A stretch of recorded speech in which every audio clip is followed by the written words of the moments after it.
Good morning students. Welcome to online agriculture e-learning platform. Again we are back with a session. रफ्तार session हमारा चल रहा है और होमोनियम्स पे हम बात कर रहे थे. हमारे काफ़ी सारे होमोनियम्स कवर करवा चुके हैं और सारे के सारे जो होमोनियम्स है आपके एग्जाम से रिलेवेंट है. ठीक है. सो इससे पहले भी हमने कुछ सेशंस करवाए होमोनियम्स के. कुछ नए स्टूडेंट्स कनेक्ट हो रहे हैं तो प्लीज़ पहले वाला जो आपके सेशन है उनको देखें, फिर उसके बाद इन सेशन में आए. चलो इस सेशन को बिगिन करते हैं, टाइम वेस्ट नहीं करते. हमारा जो होमोनियम्स हुए हैं अराउंड हमने कितने करे हैं देख लेते हैं. हमारा 20, अगर इसको देखा जाए 21 वी हैव कवर्ड. 21 हमारा हो चुका है. इससे आगे चलते हैं. Dual we have covered this. And next is deface. Even deface we have covered. Deny. So आज जो हम स्टार्ट करने वाले हैं दैट इज, रख दो आप यहीं पे रख दो. जो आज हम कवर करने वाले हैं that is deny, decline, refuse, refute. ये आज कवर होंगे और यहां से स्टार्टिंग हो जाएगी आपकी होमोनियम्स की. और जो स्टूडेंट्स कनेक्ट हो रहे हैं प्लीज इन सारे जितने भी होमोनियम्स आपको यहां पे प्रोवाइड करे जा रहे हैं इनको नोट डाउन जरूर करना है, क्योंकि लास्ट में जब मैं आपको ये सारे लिखवा दूंगा उसके बाद आपके सामने प्रेजेंट होगा पैटर्न और एग्जाम में किस तरीके से आपके पास क्वेश्चंस आने वाले हैं. सो बेटर ये रहेगा जितनी भी चीजें करवाई जा रही है उसको लिखें, समझें और एडिशनल कंसेप्ट्स में जो आपको दे रहा हूं ना प्रिपोजिशन के, उनको भी रिकॉर्ड करते रहे, क्योंकि आने वाले टाइम में जब आपके अपकमिंग पार्ट्स ऑफ स्पीच के मैं सेशन करवाऊंगा तो वहां पे भी वो चीजें कवर हो रही होगी. चलो बिगिन करते हैं सेशन को. First one is deny. अब डिनाई मतलब जब भी बेटा जब भी डिनाई आएगा तो डिनाई मतलब क्या होगा, ध्यान से देखें यहाँ पे, खंडन करना, to declare untrue. To declare untrue. अच्छा इसको ना मैं पहले एक बेसिक सी बात से समझाता हूं. मान लेते हैं कि किसी पर्सन ने कोई क्राइम करा है. ठीक है. अगर किसी पर्सन ने कोई क्राइम करा है और उसके बाद भी वो मना करता है, इन दैट केस वी से डिनाई. डिनाई मतलब क्या हो गया, खंडन करना. टू डिक्लेयर अनट्रू मतलब क्या, आप मना करते हो. आप क्या करते हो, मना करते हो. Next decline. अगर इन तीनों पे आए तो तीनों को ये बात समझना, तीनों का मतलब एक बेसिक में लैंग्वेज में चले ना, तीनों का मतलब क्या होगा, मना करना होगा. बट मना करना कैसे होगा, आप देखो यहां पे अस्वीकार करना होगा, refuse to accept an offer वाला केस. यहां पे इनकार करना होगा, शो अनविलिंगनेस टूवर्ड्स मतलब किसी भी चीज में. अब मैं आपको दो तरीके से, देखो यहां पे एक बात समझो, डिक्लाइन का जब यूजेज होगा, DECLINE, डिक्लाइन. डिक्लाइन के दो यूजेज होते हैं. एक यूजेज तो मतलब आप समझ लो, एक तो होता है इसका रिफ्यूज होना. क्या होना, रिफ्यूज होना. और दूसरा जो मीनिंग होता है इसका मतलब डिक्लाइन का क्या होता है, डिग्रेड होना. क्या होना, डिग्रेड होना. मैंने स्टूडेंट्स को, जब मैंने पहले सेशन लिए थे तो स्टूडेंट्स को क्या देखा था, बड़े अटेंटिव थे, बड़े ध्यान से सेशन को देख रहे थे. बट धीरे धीरे क्या होने लगी, स्टूडेंट्स की परफॉर्मेंस डिक्लाइन होने लगी. यहां पे मतलब क्या हो गई, डिक्लाइन होने लगी, डिग्रेड होने लगी. सो मैं अगर यहां पे एक बात बोलता हूं कि स्टूडेंट की परफॉर्मेंस कैसे हो रही है, डिक्लाइन हो रही है, that means I am talking about degrade. मैं किसके बारे में बात कर रहा हूं, डिग्रेड के बारे में बात कर रहा हूं.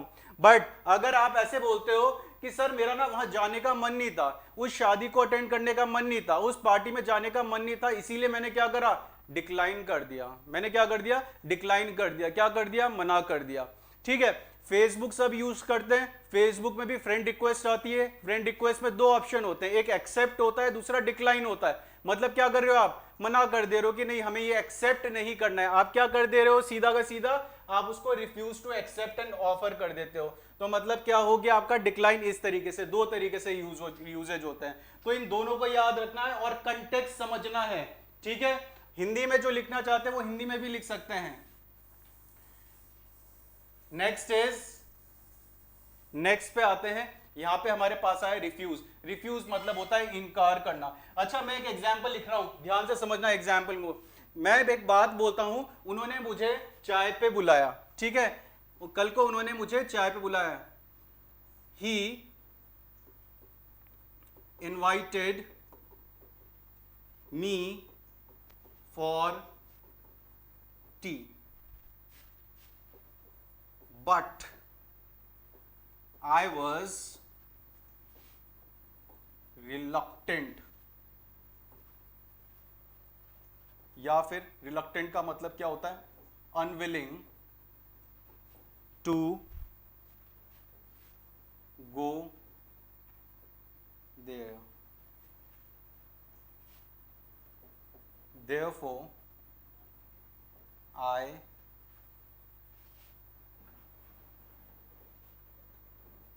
refused, declined, denied. So students जल्दी से यहां पे देखें, ही इन्वाइटेड मी फॉर टी, उन्होंने किस पे बुलाया आपको? चाय पे बुलाया। किस पे बुलाया? चाय पे बुलाया। सो यहां पे we have invited, but after this we use preposition to, यहां पे टू का यूज होगा। So 4 is incorrect. So he invited me to tea, he invited me to tea. देखो एक एडिशनल कॉन्सेप्ट मैंने और आपको होमोनिम्स में सिखा दिया। अब इससे आगे चाय पे बुलाया ना, अगर कोई भी आपको चाय पे बुलाएगा, कहीं भी बुलाएगा, आप क्या यूज करोगे? He invited me to for this. Clear? अब second point, but I was, मगर मेरा मन नहीं था वहां जाने का, but I was reluctant, unwilling. इसका मतलब होता है अनिच्छुक। इसका मतलब क्या होगा? अनिच्छुक। आप कैसे थे? अनिच्छुक थे। Reluctant, unwilling to go there, therefore I refuse, decline, denied. अब यहां पे डिनाइड तो बेटा हो ही नहीं सकता, क्योंकि डिनाइड मतलब क्या हो जाता है? अनट्रू के लिए हो जाता है। जब आपका किसी चीज में इन्वॉल्वमेंट हो या फिर आपने कोई काम किया हो, कोई गलत काम किया हो, आप मना कर रहे हो, तो in that case we use deny. तो यहां पे क्या हो जाएगा? किसी चीज को आप अनट्रू प्रूव कर रहे हो कि मतलब ये बात सही नहीं है, so in that case deny use होता है। बट अगर आप मना कर रहे हो, सो इन दैट केस आपका रिफ्यूज भी सही हो जाएगा, डिक्लाइन भी सही हो जाएगा। कहने का मतलब बेटा ये है कि रिफ्यूज का जब आप यूज करोगे और डिक्लाइन का यूज करोगे ऑलमोस्ट सेम होगा, बट डिनाई का टोटली डिफरेंट हो जाएगा। तो ये बात आपको ध्यान में रखनी है। Next is refute. जब रेफ्यूट का यूज होगा, रेफ्यूट का मतलब होता है खंडन करना, प्रूव रॉन्ग, मतलब किसी को क्या कर देना? प्रूव रॉन्ग कर देना, बिल्कुल गलत बता देना। उसके लिए हम क्या यूज करते हैं? रेफ्यूट यूज करते हैं। नेक्स्ट वोकैबुलरी पे आते हैं, डिफाई। जितनी वोकैबुलरीज आपको करवाई जा रही है, इसको लिखते रहें अच्छे से, नोट डाउन सबने करना है, ठीक है? सबको क्या बनना है स्टूडेंट्स को? यहाँ पे डार्क हॉर्स बनना है। डार्क हॉर्स जानते हो किसे बोलते हैं? जो छुपा रुस्तम होता है ना, जिसका मालूम नहीं चलता और सीधा एग्जाम क्वालिफाई करता है, उसको डार्क हॉर्स बोला जाता है। तो एक इडियोमैटिक यूजेज मैंने साथ में ये क्या दे दिया आपको? डार्क हॉर्स दे दिया। अच्छा, कुछ वो भी होते हैं जो किसी परिवार के लिए ना शर्मिंदगी लाते हैं। कुछ शर्मिंदगी वाले स्टूडेंट्स भी होते हैं ना, पढ़ाई करते हैं, बस थोड़ा सा देखेंगे और थोड़ा सा पढ़ेंगे और उसके बाद रिलैक्स हो जाएंगे। वैसे को क्या बोला जाता है? ब्लैक शीप बोला जाता है। ठीक है, दो इडियोमैटिक यूजेज भी मैंने आपके सामने प्रेजेंट कर दिए। अगर मैं किसी को बोल रहा हूं कौन मेरा स्टूडेंट्स क्या है? डार्क हॉर्स, तो मतलब क्या है? बड़ा छुपा रुस्तम है, टैलेंट वाला है, जिसके अंदर टैलेंट छुपा है। बट अगर मैं पूछ रहा हूं कोई ब्लैक शीप तो नहीं है? कोई ब्लैक शीप तो नहीं है। ब्लैक शीप मतलब क्या हो जाएगा? जो किसी परिवार के लिए या फिर किसी ग्रुप के लिए शर्मिंदगी लाए। ठीक है, लिख देता हूं, थोड़ा सा मैं लिख देता हूं इसके बारे में। One who brings disgrace, disgrace मतलब शर्मिंदगी, disgrace to his, to one's family. ठीक है, ये ब्लैक शीप होता है। चलो अब वापस आ जाते हैं डिफाई पे। डिफाई जब भी यूज होगा, इट मींस उल्लंघन करना, to break the law, to break the law, उसके लिए यूज होगा। या फिर चैलेंज करने के लिए भी हम डिफाई का यूज करते हैं, चैलेंज। ठीक है, मैं सबको बोलता हूं डोंट डिफाई माय स्टूडेंट्स, मेरे स्टूडेंट्स को चैलेंज मत करना, वो अच्छा खासा स्कोर करेंगे। सो डिफाई मतलब क्या हो जाता है? चैलेंज करना किसी को। और डिफाई, जब ये वाला डिफाई होगा, इट मींस ईश्वर बना देना और ईश्वर की पूजा करना। अगर हम बोले ना, अगर मदर टेरेसा है, मदर टेरेसा को भी आज के टाइम में भी क्या बोलते हैं? हम पूजा करते हैं। एक कई लोग क्या करते हैं? पूजा करते हैं। सो मदर टेरेसा इज स्टिल डिफाइड। मतलब क्या है? उनकी पूजा आज भी करी जाती है, आज भी करी जाती है। तो वहां पे हमने क्या यूज करा है? डिफाई, ये वाला डिफाई यूज करा है। चैलेंज वाला नहीं है, मदर टेरेसा को कोई चैलेंज नहीं कर रहा है। नेक्स्ट वोकैबुलरी पे आते हैं, 38, डिफ्यूज एंड डिफ्यूज आपके सामने प्रेजेंट है। जल्दी से देखें, अब इसे थोड़ा रफ्तार सेशन जो हमने बोला है ना, उसको थोड़ी रफ्तार पकड़ाते हैं और थोड़ा स्पीड में करते हैं। कंसेप्ट बेटा इतने सारे हैं, इसमें अगर हम करवाने पे आए ना, तो एक ही एक वोकैबुलरी में मैं काफी चीजें करवा सकता हूं। उसमें नाउन के भी रूल आ जाएंगे, प्रीपोजिशन के भी आ जाएंगे, बट थोड़ा कॉन्स्ट्रक्टेड रखते हैं। इसको प्रोवाइड करने के बाद हमें पहुंचना है रियल प्रैक्टिस में, प्रैक्टिकल ग्राउंड्स में भी जाना है। So next vocabulary is diffuse. जब डिफ्यूज होगा तो तनाव कम करना, रिमूव द टेंशन। टेंशन कम करने के लिए हम क्या यूज करते हैं, ये वाला डिफ्यूज यूज करते हैं। अच्छा एक और बात है, आपने सुना होगा ये ना, वहां पे गए थे सोल्जर्स गए और सोल्जर्स ने क्या कर दिया, बॉम्ब डिफ्यूज कर दिया। क्या कर दिया, बॉम्ब डिफ्यूज कर दिया। अब कौन सा वाला फ्यूज होने वाला है इसमें, अब देखें जल्दी से, ये वाला डिफ्यूज नहीं हो सकता, हमारा जो डिफ्यूज होता है ये होता है। मतलब जो फ्यूज है, फ्यूज में से क्या कर दिया, डी कर दिया। डी कर दिया मतलब क्या, हटा दिया, मतलब फ्यूज को हटा दिया। जब फ्यूज को हटा दिया तो क्या हो गया, वो डिफ्यूज हो गया। In the next vocabulary that is diffuse. अब फिर से देखो ये होमोनिम्स बन चुके हैं ना, दोनों का मतलब क्या, दोनों बोलने में साउंड क्या कर रहे हैं, सेम कर रहे हैं। So in this one diffuse means फैलाना, अस्पष्ट फैलाना, स्प्रेड आउट। ठीक है, मान लो यहां पे एक लिक्विड है, ठीक है, इस ग्लास में क्या है, लिक्विड है, और लिक्विड में आपने क्या करा, कुछ ड्रॉप्स डाल दिया। आपने क्या करा, कुछ ड्रॉप्स डाल दिए, और ड्रॉप्स क्या हो गई, डिफ्यूज हो गई। क्या हो गई, डिफ्यूज हो गई, मतलब घुल जाना। मतलब घुल जाने के लिए आप क्या यूज करते हो, डिफ्यूज यूज करते हो। फैलाना या फिर फैल गए या स्पष्ट हो गए, स्प्रेड आउट, नॉट क्लियर और कंसाइज, इस तरीके से भी यूज करते हैं डिफ्यूज। नेक्स्ट पे चलते हैं, next vocabulary is desert. Desert जल्दी से देखें, इसको देखें और बताएं डिफरेंस क्या होगा इन दोनों में, देखें जल्दी से। ठीक है, अच्छा जो जो बच्चे इस सेशन को वॉच करते हैं एटलीस्ट अपने कमेंट करके बताएं तो कुछ, कि आपको जो पूछा जा रहा है कि उस समय क्या बोला जा रहा है।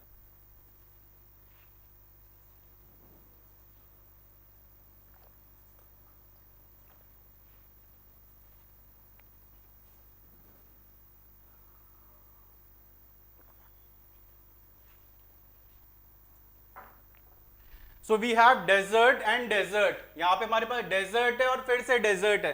अब डेजर्ट जब बोलेंगे, डेजर्ट रेगिस्तान होगा नाउन की तरह। क्या होगा, नाउन की तरह डेजर्ट होगा। अच्छे से समझना इस पॉइंट को, क्योंकि इस पे बेस काफी बार एरर आते हैं। अगर देखो मैंने एक सेंटेंस लिखा, सेंटेंस लिखा, आप राजस्थान गए और राजस्थान जाके आपने क्या बोला, I saw a desert, I saw a desert. और दूसरा वाला डेजर्ट क्या आ गया, DESSERT, आपने क्या बोला, डेजर्ट। अब क्या बोला, आई सॉ अ डेजर्ट। दूसरा example, what is in dessert, what is in dessert या फिर डेजर्ट। ठीक है, एक और example, he deserted me, he deserted me. अब 3 example I have presented in front of you. First one is I saw a desert और desert, कौन सा वाला desert होगा, मतलब आपने क्या देखा था, रेगिस्तान देखा था, तो वहां पे क्या यूज करेंगे, desert, इसको यूज करेंगे। ये वाला यूज नहीं होगा, ये वाला होगा तो वो गलत हो जाएगा। In the next example, what is in dessert या फिर डेजर्ट, दो लिखे हुए हैं। मतलब क्या बोला जा रहा है कि बेटा मीठे में क्या है, जब आप किसी से पूछोगे यार मीठे में क्या है, so what is in dessert, ये वाला डेजर्ट होगा। मतलब ये थोड़े ना बोलेंगे कि खाने में क्या रेगिस्तान है, क्या खाने में रेगिस्तान है, ये नहीं बोला जा रहा है। व्हाट इज इन डेजर्ट, मीठे में क्या है, खाने में मीठे में क्या है, तो स्पेलिंग कौन सी हो जाएगी आपकी, ये वाली हो जाएगी। अब एक और बात, डेजर्टेड, यहां पे क्या लिखा है, ही डेजर्टेड मी, मतलब उसने क्या करा, आपको छोड़ दिया। क्या करा, छोड़ दिया। आप बोलते हो कि सर उसने मेरे को छोड़ दिया, तो क्या बोलोगे, ही डेजर्टेड मी, ही डेजर्टेड मी। ठीक है कई बार डेजर्टेड इस तरीके से भी आता है, डेजर्टेड लैंड, डेजर्टेड लैंड। तो डेजर्टेड लैंड कैसी होगी, छोड़ी हुई लैंड होगी, छोड़ी हुई लैंड होगी। और जो स्टूडेंट्स नाउन का सेशन देखा था तो मैंने बताया था आपको, वर्ब की थर्ड फॉर्म आपकी एज एन एडजेक्टिव भी यूज होती है। ठीक है, तो यहाँ पे हमने एज एन एडजेक्टिव यूज करा है। अब यहाँ पे समझे, जब ये डेजर्ट नाउन है तो ईडी नहीं लगेगा, बट ये वाला डेजर्ट क्या है, वर्ब है, इसीलिए हमने क्या यूज करा, सेकंड फॉर्म यूज करी, क्योंकि नाउन के आगे ईडी तो लग ही नहीं सकता है। अगर हम डेजर्टेड बोलेंगे वहां पे राजस्थान में जाके, तो डेजर्टेड गलत हो जाएगा, वो गलत हो जाएगा। क्यों, क्योंकि नाउन के आगे ईडी नहीं लगता। अगर आपका नाम गौरव है, क्या मैं गौरव बोल सकता हूं, क्या मैं एयर्ड बोल सकता हूं, नहीं बोला जा सकता। फैन होता है तो फैन को फैंड नहीं बोल सकते, पेन है तो पेन को पेंड नहीं बोल सकते। मतलब नाउन के आगे ईडी नहीं लगाओगे आप। ईडी लगेगा आपका कब, जब वर्ब की तरह काम करे, और इस समय ये वर्ब की तरह काम कर रहा है, तो यहां पे हम ईडी लगा सकते हैं। अब सेकंड बात, noun an area where there is little rain, इसीलिए जहां पे कम रेन होती है उसको हम क्या बोलते हैं, डेजर्ट बोलते हैं। To leave someone. देखो ये बात तो मैंने आपको एग्जाम्पल से ही प्रेजेंट कर दी। सो आई होप सबको ये बात समझ में आ रही है। और जब ये वाला डेजर्ट होगा ना, डबल एस आ जाएगा, ये बात याद रखना, डबल एस आएगा। और कभी रेस्टोरेंट में जाते हो ना, वहां पे मेन्यू देखते हो, मेन्यू में भी डेजर्ट लिखा हुआ है, तो समझ जाना कई जगह तो स्वीट डिश लिखा हुआ रहता है, बट कई जगह क्या लिखा होता है, डेजर्ट लिखा हुआ रहता है। और जब डेजर्ट है तो समझ जाना किसके बारे में, मीठे के बारे में बात हो रही है। भोजन के बाद मीठे वाला जो व्यंजन होता है उसको डेजर्ट बोलते हैं। तो कहीं भी जाते हो तो क्या बोलोगे आप, डेजर्ट के बारे में बात बोलोगे कि यार डेजर्ट में क्या है। सामने वाले को समझ में ना आए ना तो उस समय बता देना डेजर्ट रेगिस्तान के बारे में बात नहीं कर रहे हैं, डेजर्ट इस समय मीठे के बारे में बात हो रही है। नेक्स्ट पे चलते हैं, that is depression and depreciation. काफी इंपॉर्टेंट है डिप्रेशन एंड डेप्रीसिएशन। जल्दी से देखें अब इसे, जब इसका यूज होता है, डिप्रेशन मतलब होता है hollow a mental state of despair. मतलब ये देखो, या तो किसी गड्ढे के बारे में बात होगी, मान लेते हैं देखो ये ना एक बड़ा सा पत्थर रखा गया है, ठीक है, और ये पत्थर में क्या गिर रहा था, पानी गिर रहा था, यहां से पानी गिर रहा था, काफी टाइम से पानी गिरा जा रहा है, गिरे जा रहा है, गिरे जा रहा है। उसके बाद क्या हुआ, इस पत्थर के अंदर ना इस तरीके का स्पेस बन गया, ये हॉलो स्पेस हो गया, क्योंकि पानी गिर रहा था। कई बार आपने झरने में देखा होगा पत्थर इस तरीके से कट जाते हैं, तो ये क्या हो गया, डिप्रेशन हो गया। क्या हो गया, डिप्रेशन हो गया, हॉलो स्पेस हो गया, ठीक है। गड्ढे के लिए बारे में बात हो रही है। डिप्रेशन एक दूसरा भी होता है, आपने सुना होगा ये लॉकडाउन के टाइम में जब कोविड चल रहा था, तो कोविड के टाइम में क्या हो, कई लोग किसमें आ गए, डिप्रेशन में आ गए कि यार आगे लाइफ में करना क्या है। तो वो भी क्या चल रहा था, दैट इज डिप्रेशन। ये वाला डिप्रेशन है, क्लियर, टेंशन वाला depression. Next is depreciation, this one is depreciation. Depreciation के बारे में बात होगी तो मूल्य कम होना, अंडर वैल्यू। आपने एक कार खरीदी और उस कार की वैल्यू आपकी कितनी थी, 15 लाख की आपने कार खरीदी, बट जैसे ही वो शोरूम से निकलती है, क्या आपको लगता है कि उसकी वैल्यू 15 लाख ही होगी? वहीं से निकलते ही उसकी वैल्यू क्या हो जाती है, कम हो जाती है। मतलब क्या है, अंडर वैल्यू हो चुके हैं, कम हो चुके हैं। तो क्या हो गया, 15 लाख की गाड़ी थी तो 15 लाख की गाड़ी कितने की हो गई आज के टाइम में, 14 की होगी। फर्स्ट डे से ही आपकी 14 13 की, समझ लो कोई नहीं लेने वाला। अगर कोई 14 भी सोचेगा तो 14 से पहले सोचेगा कि जब 14 दे सकते हैं तो 1 लाख रुपए देकर नई गाड़ी ना ले ले। तो वैसे ही डेप्रीशिएशन चलता रहता है। अगर 1 महीने यूज कर दिया, 1 साल यूज कर दिया, हर चीज की वैल्यू कम होती है। इवन घर की भी वैल्यू कम होती है। 5 साल पुराना घर है तो कम वैल्यू होगी, 10 साल पुराना घर है तो और कम वैल्यू होगी। तो उसका भी वैल्यू क्या होती है, डेप्रीशिएट होती है। और जो अकाउंटिंग वाले, कॉमर्स वाले स्टूडेंट्स है ना, उनको बड़े अच्छे से समझ में आ रहा होगा, क्योंकि उन्होंने क्या पढ़ा है, एक तो होते हैं आपके एसेट्स, ठीक है, पूंजी बोला जाता है जिसे, और एक होती है आपकी लाइबिलिटीज, मतलब दायित्व होते हैं, लाइबिलिटीज। तो यहाँ पे एसेट लाइबिलिटीज के बारे में बात हो रही है। अगर एसेट्स हैं तो एसेट्स आपके पास है, मान लो कार है, हाउस है, लैंड है, तो कई चीजें होती है जिनकी वैल्यू क्या होती है, डेप्रीशिएट होती है। कार की वैल्यू क्या होती है, डेप्रीशिएट होती है। हाउस की वैल्यू क्या होती है, डेप्रीशिएट होती है, कम होती है। बट लैंड की वैल्यू तो क्या डेप्रीशिएट नहीं होती, आप सबको मालूम होगा, लैंड की वैल्यू कभी डेप्रीशिएट नहीं होती, एप्रीशिएट होती है, ठीक है। और देखो मैंने अप्रिशिएट बोल दिया ना, अप्रिशिएट से भी एक बात समझो, जब आप किसी को अप्रिशिएट करते हो, मैं बोलता हूं कि यार जो स्टूडेंट्स मेहनत करते हैं उनको अप्रिशिएट करा जाता है। अप्रिशिएट मतलब क्या, उनकी तारीफ की जाती है, मतलब उनको क्या करा जाता है, ऊपर बढ़ाया जाता है, ऊपर के लिए बोला जाता है। बात समझ में आ रही है? तो डेप्रिशिएट, अप्रिशिएट, एक नई वोकैबुलरी और मिल गई आपको। Next is disinterested and uninterested. जब डिसइंटरेस्टेड का यूज होगा, दैट इज इम्पार्शियल, इम्पार्शियल होगा, निष्पक्ष होगा, उसके लिए यूज करते हैं डिसइंटरेस्टेड। और अगर अनइंटरेस्टेड का यूज होगा, इन दैट केस दिलचस्पी ना होना, नॉट इंटरेस्टेड, ठीक है। I am uninterested to go there, यार मेरा मन ही नहीं है यार वहां जाने का। अनइंटरेस्टेड मतलब क्या हो गया, ना होना। और डिसइंटरेस्टेड मतलब होता है इम्पार्शियल होना, मतलब कैसा होना, किसी के लिए भी पार्शियल ना होना। मतलब कि आप कहीं जॉब में के लिए अप्लाई करने के लिए गए, वहां पे देखा आपने कि क्या है, काफी सारे पर्सन है, और काफी सारे पर्सन में से 2 पर्सन ऐसे जिनके चाचा ताऊ जी वो बैठे हुए हैं वहां पे। तो मतलब वो कैसे हो गए, वो पार्शियल हो गए, कि मतलब कि जिनके चाचा जी ताऊ जी हैं उन्हीं का सिलेक्शन होने वाला है। बट जहां पे ऐसा इम्पार्शियल है तो उसको हम क्या बोलेंगे, डिसइंटरेस्टेड बोलेंगे। So that's the vocabulary. Next is delightful. Delightful आप सबके सामने प्रेजेंट है, देखे जल्दी से इसे। अब डिलाइटफुल का क्या होने वाला है, डिलाइटफुल जब भी यूज होगा, delightful means very pleasant, very pleasant, ठीक है, जो प्रसन्नता लाए बहुत, ठीक है, उसके लिए बोलेंगे डिलाइटफुल डे। सो डिलाइटफुल, अगर मैंने बोला हैव अ डिलाइटफुल डे, मतलब कैसा है यार, बहुत खुशी वाला दिन रहा आपका, डिलाइट।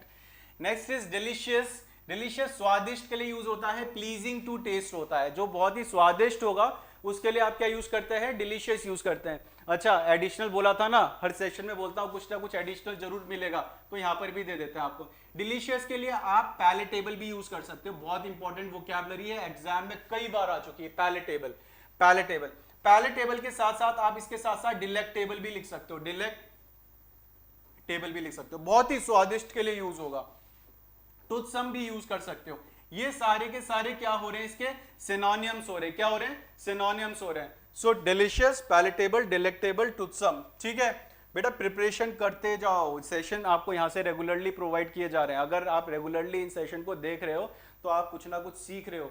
कितना इंडिया लेवल में आप सोचो कितने बच्चों को पीछे कर रहे हो जिनको ये सब चीजें आती नहीं है और जो ये चीजें पढ़ेंगे ही नहीं, ठीक है। और इसमें तो आपने देखा होगा, बस आपको सिर्फ प्री क्वालिफाई करना है और प्री क्वालिफाई करने के बाद तो आधी प्रॉब्लम तो आपकी सारी सॉल्व है। उसमें आपके कितने हैं, थोड़े से कितना 21.5 कितना नंबर जा रहा है, कितनी कम इसकी मेरिट जाती है, क्योंकि कंपटीशन ही नहीं है।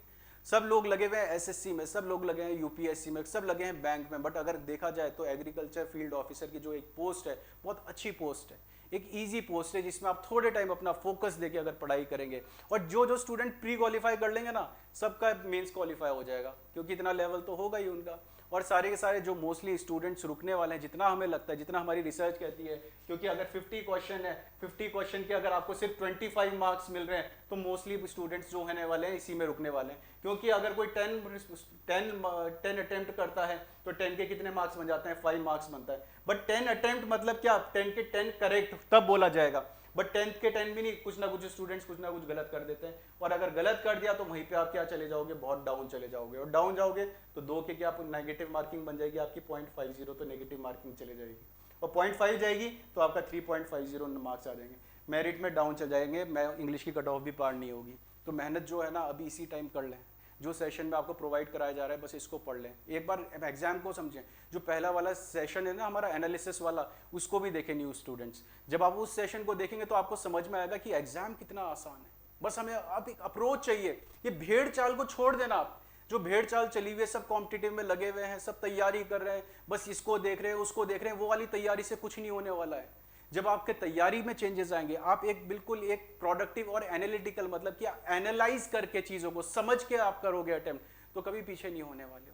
तो पहला जो सेशन है, जो सबसे पहला जो एग्जाम के बारे में, उस सेशन को भी जरूर देखें। उसमें पूरी स्टडी, ये जो मैंने स्टडी आपको बताई, पूरी स्टडी डाली हुई गई है। और अगर वो स्टडी आपको समझ में आ गई ना, और उसी के अकॉर्डिंग आपने अटेम्प्ट कर दिया एग्जाम में, और अगर पहला आपने प्री क्वालिफाई कर दिया, तो मेंस में बेटा कोई रोक नहीं सकता आपको। बस एक मेहनत की जरूरत है आपको, बस मेंस में कोई नहीं रुकेगा। तो बेटर यह है जितनी भी चीज़ें आपको प्रोवाइड करी जा रही है, इसको रिकॉर्ड करें, अच्छे से करें। मेहनत ये नहीं है कि सिर्फ आप इतना ही टाइम दे रहे हैं, इसके अलावा भी जो आपको टाइम मिलता है उसमें भी आप घर में कुछ ना कुछ आर्टिकल्स वगैरह, या फिर कोई बुक है, किसी बुक को आप रेफर कर रहे हो तो उससे पढ़ते रहें। कोई कन्फ्यूजन होती है, कोई डाउट होता है तो आप कमेंट सेक्शन में हमें बता सकते हैं, हम उसको कुछ ना कुछ सॉर्ट आउट करने का या फिर आपके अकॉर्डिंग सेशन को मोल्ड करने की कोशिश जरूर करेंगे। ठीक है, चलो आगे वापस आते हैं। Deprecate and depreciate. Deprecate and depreciate. Deprecate मतलब होता है नापसंद करना, टू हेट। डेप्रिकेट मींस नापसंद करना, टू हेट। एंड डेप्रीशिएट मतलब होता है मूल्य कम करना, टू रिड्यूस इन वैल्यू। फिर से डेप्रीशिएट आ गया, ये वही वाला डेप्रीशिएट है जो अभी थोड़ी देर पहले ही मैंने आपके सामने प्रेजेंट करा था। चलो नेक्स्ट वोकैबुलरी पे चलते हैं, थोड़ा रफ्तार सेशन बनाते हैं अभी से। तो यहाँ पे हमारे पास है डिफेक्टिव। जब डिफेक्टिव का यूज होगा तो डिफेक्टिव मतलब होता है हैविंग अ सर्टेन इम्परफेक्शन, मतलब किसी चीज में थोड़ी सी स्लाइटली इम्परफेक्शन होना। आप जूते लेने गए, थोड़ा सा क्या हो गया, उसमें लेस में खराबी थी, तो आपने क्या बोला, डिफेक्टिव पीस है। जीन्स में कुछ खराबी थी, डिफेक्टिव पीस है। डेफिशिएंट जब यूज होगा तो डेफिशिएंट मतलब होता है कम होना या लैकिंग होना। लैकिंग होना देखो स्पेशली तब यूज करा जाता है जब किसी चीज में किसी चीज की कमी हो। जैसे हमारी बॉडी में भी, हमारी जो ह्यूमन बॉडी है, हमारी ह्यूमन बॉडी में भी क्या होती है, कई बार सुना होगा आपने कि डॉक्टर ने बोला कि विटामिन ए की क्या हो गई है, विटामिन ए की क्या हो गई है, डेफिशिएंसी हो चुकी है। क्या हो चुकी है, डेफिशिएंसी हो चुकी है। सो डेफिशिएंसी क्या हो गया यहाँ पे, इस चीज की कमी के लिए बोला जाएगा। किसके लिए, कमी के लिए बोला जाएगा। सो डेफिशिएंट अलग होगा और डिफेक्टिव अलग होगा। Next is decided and decisive. थोड़ा सा डिफरेंस है इनमें। जब डिसाइडेड यूज होगा तो जो निर्णय होगा आपका क्या हुआ होगा, निश्चित होगा, क्लियर एंड डेफिनेट होगा। आप बोलते हो आई हैव डिसाइडेड कि मुझे एग्जाम क्वालिफाई करना है, मतलब मैंने सोच लिया है, तो आपका क्या होना चाहिए, डिसाइडेड होना चाहिए ये चीजें जब आप इस सेशन को अटेंड कर रहे हैं। डिसाइसिव होता है डिसाइडिंग, जो निर्णायक होता है उसके लिए डिसाइसिव यूज करते हैं। और जो आपकी अप्रोच होनी चाहिए बेटा वो डिसाइसिव होनी चाहिए। आपको कहीं से कोई भी सेशन देख रहे हो तो एक आपके अंदर एनालिटिकल अप्रोच होनी चाहिए, डिसाइसिव अप्रोच होनी चाहिए कि यस हम इसको देख रहे हैं और हमें अब जो क्रोनोलॉजी मिली है, जिस तरीके से हमें यहाँ से डायरेक्ट किया गया है, जिस तरीके से हमें गाइड किया गया है, उस गाइडेंस के थ्रू हम काम करें। तो वो आपकी कैसी होनी चाहिए, डिसाइसिव होनी चाहिए। और ये गोल हमें अचीव करना है, ये हमारा क्या होना चाहिए, दैट इज डिसाइडेड होना चाहिए। Next is affective. अफेक्टिव में आ चुके हैं। अफेक्टिव का मतलब क्या होगा, जल्दी से देखें यहाँ पे। अफेक्टिव का जब भी अफेक्टिव का यूज होगा, अफेक्टिव मींस असरदार, प्रोड्यूसिंग इफेक्ट, जो इफेक्ट दिखाए उसके लिए हम क्या यूज करते हैं, अफेक्टिव। ये वाली मेडिसिन ली यार, ये तो बड़ी इफेक्टिव है, ठीक है। ये वाला च्यवनप्राश लिया तो ये कैसा है, बड़ा इफेक्टिव है यार, बड़ा फायदेमंद है। Next is इफिकेशियस। इफिकेशियस मतलब होगा जो निश्चित ही उत्तम परिणाम दे, able to produce the desired result, इसको इफिकेशियस बोलते हैं। नेक्स्ट इज एफिशिएंट, कार्यकुशल, कॉम्पिटेंट के लिए यूज करा जाता है, कार्यकुशल के लिए यूज करा जाता है, ठीक है। नेक्स्ट इज एलिसिट और इलिसिट, इसको भी देखें जल्दी से, थोड़ा स्पीड में करवाते हैं सेशन को, कॉपी करते जाए साथ साथ। आगे आने वाले सेशन में डाउट होगा तो पूछेंगे, बताएंगे, पूछना आप। एलिसिट जब भी यूज होगा उत्पन्न कर पाना, टू गेट और प्रोड्यूस समथिंग, उसके लिए हम क्या यूज करते हैं, एलिसिट यूज करते हैं। इलिसिट जिसके आगे इल लग गया, मतलब क्या, बीमारी के बारे में बात हो रही है। इलिसिट मतलब क्या हो जाएगा, अवैध हो जाएगा, इलीगल हो जाएगा, और डिसअप्रूवल ऑफ बाय सोसाइटी, इसको भी बोला जाएगा इलिसिट, ठीक है। आप बोलते हो दैट आर्टिकल इज इलिसिट, कोई आर्टिकल इलिसिट है मतलब, या फिर इलिसिट आर्टिकल है तो वो कैसा है, मतलब समझ में आ रहा है, अवैध है। कैसा है, अवैध है, ठीक है। नेक्स्ट इज इकोनॉमिकल और इकोनॉमिक, छोटा सा डिफरेंस होता है। जब इकोनॉमिकल होगा तो कम खर्च वाला होगा, क्या होगा, कम खर्च वाला होगा, ठीक है। आपने बोला यार मैंने ना इस वाली ठेली से या फिर इस वाली दुकान से सामान खरीदा, यार बड़ा किफायती पड़ा। जब किफायती के लिए यूज करा जाए, किफायती के लिए, तब हम ये वाला इकोनॉमिकल यूज करते हैं, जिसका एक सिनोनियम होता है दैट इज फ्रूगल। एडिशनल आपको कुछ ना कुछ मिलता जाएगा, फ्रूगल। और इकोनॉमिक के बारे में जब भी बात होगी सो अर्थव्यवस्था के बारे में बात होगी, रिलेटिंग टू इकोनॉमी ही होगा। इसीलिए जो आपका बुक होती है उसको इकोनॉमिक्स बोला जाता है, ठीक है, इकोनॉमिक्स बोला जाता है। नेक्स्ट इज एंड्योरिंग एंड एंड्योरेबल, जल्दी से देखिए आप, इसको भी कवर करते हैं, जल्दी जल्दी लिखते जाए, स्पीड अप करना है आप सेशन को। हमें कवर कितना करना है मैंने आपको बताया था, 1000+ वोकैबुलरीज का हमारा टारगेट है, उसको हमें कवर करना है, ठीक है। वो ऑनलाइन में भी चलेगा, वो हमारा ऑफलाइन बैचेस में भी चलेगा, दोनों सेशन में हमने कवर करवाना है, ठीक है। तो ऑनलाइन वाले स्टूडेंट्स हैं तो जल्दी से कवर करें इसको। सो एंड्योरिंग, एंड्योरिंग क्या है यहाँ पे, लंबे समय तक कायम, existing for a long time, existing for a long time, तो उसके लिए हम क्या यूज करते हैं, एंड्योरिंग यूज करते हैं, ठीक है। अगर मैं लिखता हूं,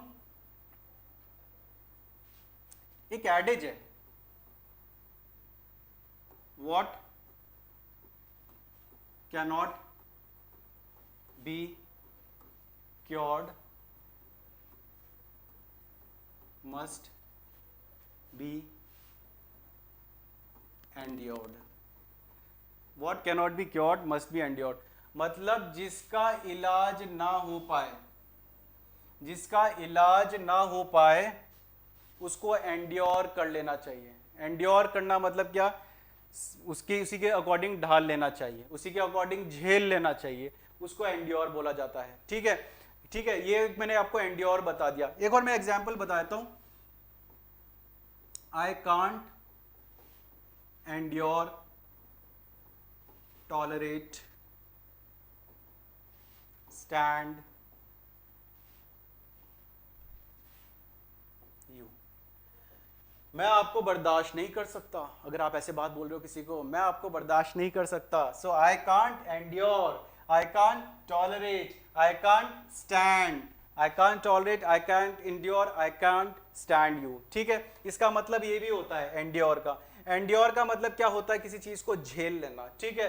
what can't be cannot be cured must be endured, जिसको क्योर ना किया जा सके उसको झेल लो। अब मान लो यहाँ पे कहीं आप गए, मान लो कश्मीर गए, अब कश्मीर में क्या आप ठंडे का इलाज कर सकते हो, क्या इलाज हो सकता है वहां पे ठंडे का, कि आपने चक्र घुमाया और चक्र घुमा के क्या हुआ, वहां से पूरा का पूरा ठंडे का सफाया कर दिया और गर्म हो गया वहां उस इलाके में, कोई स्टूडेंट कर सकता है, कोई स्टूडेंट कर नहीं सकता। तो मतलब क्या, आपको क्या करना पड़ेगा, एंड्योर करना पड़ेगा, वहां की सर्दी को क्या करना पड़ेगा, एंड्योर करना पड़ेगा, ठीक है। सो और एंड्योरिंग जब यूज होगा, एंड्योरिंग मतलब होता है लंबे समय तक कायम, जो लंबे समय तक कायम होगा उसके लिए हम क्या यूज करते हैं, एंड्योरिंग यूज करते हैं। और एंड्योरेबल जब यूज होगा, सहन करने लायक होगा, सहन करने लायक, बियरेबल होगा, बियरेबल जिसको सहन करने, इसी एंड्योर से ये वाला बना है एंड्योरेबल, एडजेक्टिव बना दिया इन्होंने, क्या बना दिया, क्या।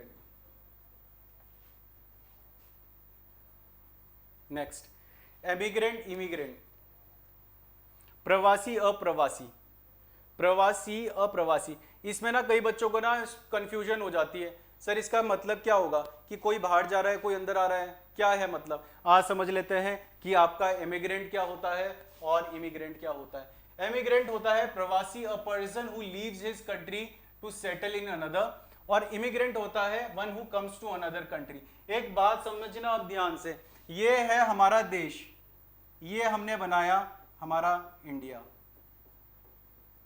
ठीक है, और ये है दूसरा देश, इसको हमने क्या बनाया, चलो छोटा है यूएसए को लिख देते हैं, देश छोटा है यूएसए लिख दिया। अब यहां पे ये पर्सन है, ठीक है, और यहां पे ये पर्सन है, दो पर्सन दिखा दिए मैंने आपके सामने। अगर ये पर्सन यूएसए जाएगा, ये पर्सन यूएसए जाएगा, तो हम इसको क्या बोलेंगे, इस पर्सन को एमिग्रेंट बोलेंगे, क्या बोलेंगे, एमिग्रेंट बोलेंगे, क्या बोलेंगे, एमिग्रेंट। अगर ये पर्सन इंडिया से यूएसए जाएगा, इसको हम क्या बोलने वाले हैं, एमिग्रेंट बोलने वाले हैं। अगर ये पर्सन यूएसए का यहां पे आएगा, तो हम इस पर्सन को क्या बोलने वाले हैं, इमिग्रेंट बोलने वाले हैं, क्या बोलने वाले हैं, इमिग्रेंट बोलने वाले हैं। तो ये तो इंग्लिश मीडियम का बच्चा भी कंफ्यूज रहता है कि एमिग्रेंट बोले कि इमिग्रेंट बोले। तो यहाँ पे आपका क्या हो जाएगा, एमिग्रेंट जब होगा जब कोई हमारी देश का ही पर्सन, हमारा एक इंडियन भाई या सिस्टर, तो वो कहाँ पे जा रहे हैं, यूएसए जा रहे हैं, तो उसको क्या बोला जाएगा, एमिग्रेंट बोला जाएगा। बट अगर कोई वहां से हमारे इस कंट्री में आ रहा है, तो उसको हम क्या बोलेंगे, इमिग्रेंट बोलेंगे, ठीक है। ये डिफरेंस रहता है इन दोनों में। नेक्स्ट पे चलते हैं। Next vocabulary is enmity. Enmity देखिए जल्दी से एनॉमिटी को। जब एनॉमिटी का यूज होगा, एनॉमिटी मींस अति घोर के लिए यूज होगा, एनॉमस। अगर कोई चीज एनॉमस है, AENOROMOUS, enormous.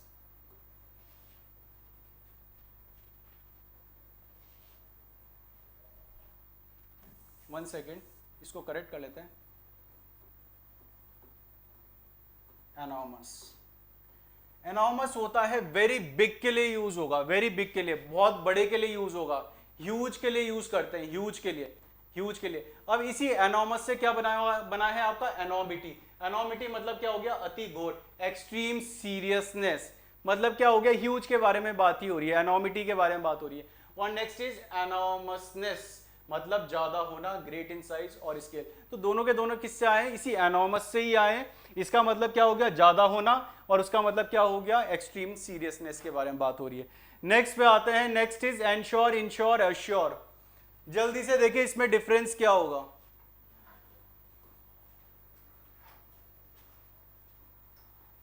So we have ensure, ठीक है। एंश्योर मतलब होता है सुनिश्चित करना, टू मेक श्योर, ठीक है। यहां पे कोई भी क्लास करी जाती है, सारे टीचर क्या करते हैं, एंश्योर करते हैं कि स्टूडेंट्स पढ़ाई कर रहे हैं कि नहीं कर रहे हैं, कि उन्हें मटेरियल प्रोवाइड करा जा रहा है कि नहीं दिया जा रहा है, ठीक है। तो उसको क्या करा जाता है, एंश्योर किया जाता है। इंश्योर क्या होता है, बीमा करना, टू प्रोटेक्ट अगेंस्ट रिस्क। सो इसीलिए तो आपका इंश्योरेंस होता है, जीवन के साथ भी जीवन के बाद भी। So that is ensure. और ये वाला पहले वाला क्या हो गया, एंश्योर करना, क्या करना, एंश्योर करना। Next is assure. अश्योर मतलब होता है दिलासा देना, टू मेक सर्टेन ऑफ, ठीक है। इसको क्या होता है, एश्योर, ठीक है। अगर देखो अब बात को समझना, देखो मैं एक बात बोलता हूं, यहां पे ध्यान से समझना इस बात को।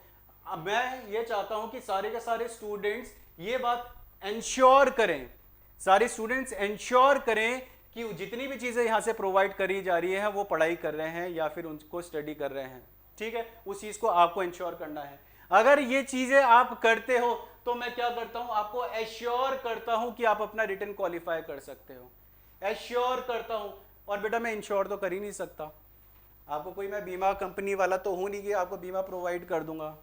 और बीमा प्रोवाइड करने वाले भी वो भी एजेंट्स होते हैं, कंपनी अलग होती है, जैसे LIC है, NICL है, वो इंश्योरेंस होती है, कंपनीज होती हैं। चलो आ जाते हैं अपने नेक्स्ट वोकैबुलरी में। दिस वन इज एनवेलप और एनवेलप। डिफरेंस देखो, एक डिफरेंस ये है कि ये वर्ब हो जाएगा, ये नाउन हो जाएगा, डिफरेंस ये होने वाला है। एनवेलप जब होगा ढक देना, टू कवर और सराउंड समथिंग कंप्लीटली, उसके लिए आप क्या यूज करते हो, एनवेलप यूज करते हो। और जब ये वाला एनवेलप यूज होगा ना, इसका मतलब क्या होगा, लिफाफा, लिफाफा। ठीक है, इतना तो सबको मालूम ही है। नेक्स्ट पे चलते हैं।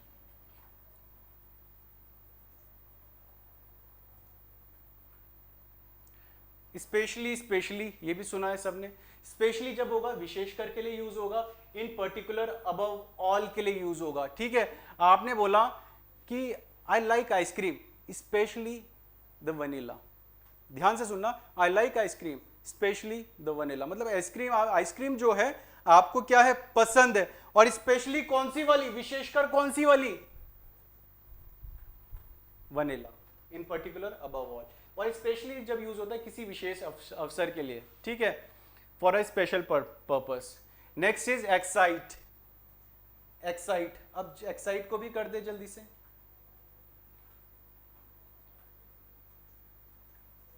इसके बाद मैं लास्ट में कैडेज भी प्रेजेंट करूंगा। दिस वन इज एक्साइट, उत्तेजित करना, ठीक है। And next one is incite, उकसाना, भड़काना। और एडिट जो है वो भी लिख देते हैं आपके सामने।